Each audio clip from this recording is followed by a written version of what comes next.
sempre trabalhou, sempre ajudou, que era a questão da família, né? Todos ajudarem, porque realmente a coisa era um pouco difícil. Mas uma coisa que me chama a atenção, Aurélio, você que vem lá daquela época, lá do Riachuelo, em Londres, lá de 1945, 48, 50, você me diz, nasceu, não diz uma coisa, mas na época era o Henrique Boa? Henrique Boa. Que saía de Rio do Sul, depois de um período de tantos meses, não sei como, ia lá para fazer os registros de nascimentos, de óbitos, aquela coisa toda, que infelizmente, na época era assim. Muitos foram com datas depois de ter nascido, registrados, talvez um ano depois, não era talvez um mês certo. Como é que você dizia ainda? Não, foi na época que a cabrita ou a vaca deu cria, parece que ele nasceu naquela época. É verdade. Aí fazia o registro. Fazia o registro, porque assim. a família não tinha folhinha naquela época. Lembra da folhinha que pendurava, né? Calendário, da folhinha, né? Não tinha o calendário. Então, o pessoal fazia por analogia de tempo, por marcação de tempo. Então, eu falei lá, estava frio, chovia muito, era inverno, a bezerra caiu do barranco lá e quebrou a perna. Lembra? Nós tivemos então foi junho. Antes do dia 10. Então bota ali 5. Então, mais ou menos assim, né? Tanto assim que o dia do meu nascimento, eu fui registrado um dia, isso eu tenho certeza, de nascer. Então, por isso também você gosta também, é uma outra coisa, como eu te conheço há muitos anos, né? Muitos anos de dia, de noite, né? Muitas andanças na nossa vida por aí. Verdade. Então eu chego à conclusão que em função de dia e noite, você realmente não tem como lembrar de muita coisa da época certa, porque você sempre vivenciou muito a sua vida. E você conseguiu, mesmo sendo de uma família, vamos dizer assim, com poucos recursos, pobre naquela oportunidade, mas você foi um vencedor que você buscou a cultura. Isso me chama muita atenção. Eu sempre gostei muito de ler. Isso me chama muita atenção. Naquela época você preocupado com a educação, com o conhecimento. Eu sempre gostei muito de ler. Então, e não é, meu pai era praticamente, ele tinha o 2º ano primário, a minha mãe tinha o 2º ano primário também, tá? Então não era uma família assim culta mas culta que eu digo de frequentar a escola, mas eles tinham uma outra cultura que eles passaram para nós, principalmente a educação. Tá? O respeito pelas pessoas e buscar as coisas. A minha mãe sempre me incentivou muito nisso aí, a meus irmãos. Então eu gostava muito de ler.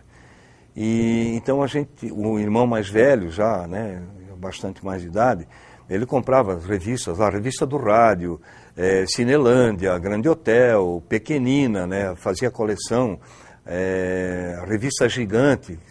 Os mais antigos vão lembrar dessas revistas aí. E gibis. E de vez em quando aparecia lá em casa um livro de história, eu lia, né?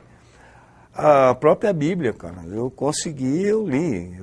Na minha vida, 3 vezes, no mínimo, eu li. Toda. Você leu a Bíblia? Toda. Toda? Toda. No mínimo 3 vezes, porque tem muita coisa interessante ali.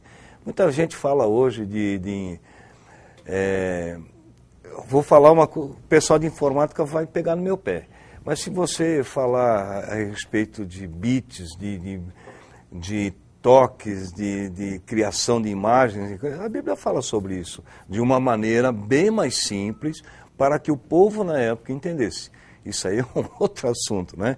Para se entrar em discussão, mas tem partes realmente que falam sobre isso. Agora, quem escreveu a Bíblia, com todo respeito não foi uma pessoa só, foram várias. Foi, claro, né? Foram porque é uma coisa extraordinária, né? Exatamente. Porque isso move com o coração das pessoas e com a fé das pessoas. Acredite quem quiser. Acredite quem quiser. Quem quiser, mas todas as informações, tem histórias românticas, tem histórias trágicas, tem histórias pornográficas, vamos colocar dessa forma, depende do ponto de vista, depende de como você ler, e eu sempre aconselhei as pessoas, mas o livro, por exemplo, Machado de Assis é muito chato. Você tem que entender que ele viveu numa época diferente. A situação, a exigência para os escritores era uma, então ele tinha que escrever daquilo, porque senão ele não seria lido.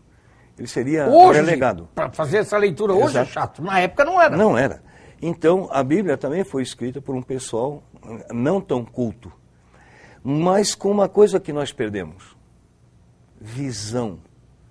Nós perdemos esse dom de olhar e perceber as coisas.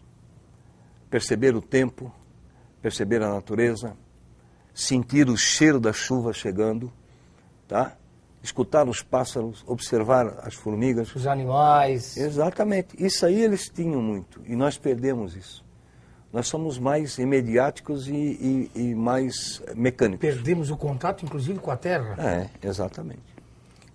Os nossos filhos talvez nunca andaram descalço na terra, botando o pé. Vai dar gripe, vai ficar gripado, vai dar bronquite, vai dar nada. Não conseguiu Vai dar nada.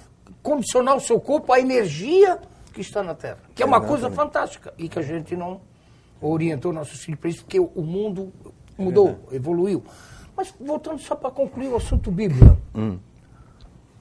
Como é que é Deus para você? Ele provavelmente existe para você? Ou provavelmente ele